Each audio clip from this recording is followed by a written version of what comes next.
बिस्मिल्लाहिर्रहमानिर्रहीम। अस्सलाम वालेकुम दोस्तों, आज की इस इंटरेस्टिंग वीडियो में मैं आपको एक बयान सुनाऊंगा। इसी तरह मेरे चैनल को सब्सक्राइब कर दें और बेल आइकन को दबा दें ताकि आपको हर नई से नई आने वाली अपडेट मिलती रहे।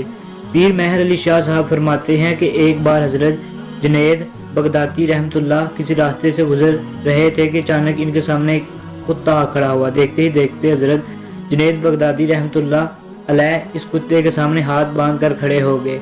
पास से गुजरते हुए लोगों ने पूछा कि आप जुनैद बगदादी रहमतुल्लाह अलैह हैं, आप इस कुत्ते के सामने हाथ बांधे क्यों खड़े हैं?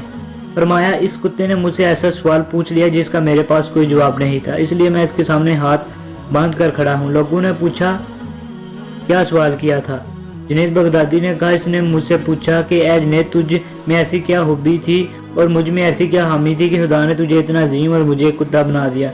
जुनैद बगदादी ने फिर उसे कुत्ते से कहा कि ये सिर्फ अल्लाह का मुझे नाचीज पर करम है कि उसने मुझे इंसान बनाया। आज हम इंसान होकर भी अल्लाह का शुक्र नहीं अदा करते। अल्लाह ने हमें इंसान बनाया, हमें वो सब चीज़ें दी जो इन जानवरों को नहीं दी, इसलिए हर चीज़ पर अल्लाह का शुक्र अदा करना चाहिए और अल्लाह ताला की नाशुक्री नहीं करनी चाहिए। लेकिन आजकल के ज़माने में लोग सब खुदा ताला की नाशुक्री करते हैं।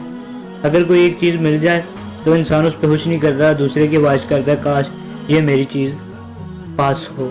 इसी तरह अल्लाह ताला का हर चीज़ पे शुक्र अदा करनी चाहिए कि अल्लाह ताला ने हमें कुत्ता या कोई जानवर नहीं बनाकर भेजा, हमें एक इंसान बनाकर भेजा है। अगर आपको ये वीडियो पसंद आई हो तो इस वीडियो को लाइक कर दें और मेरे चैनल को सब्सक्राइब कर दें ताकि आपको हर नई से नई आने वाली अपडेट मिलती रहे। Thank you.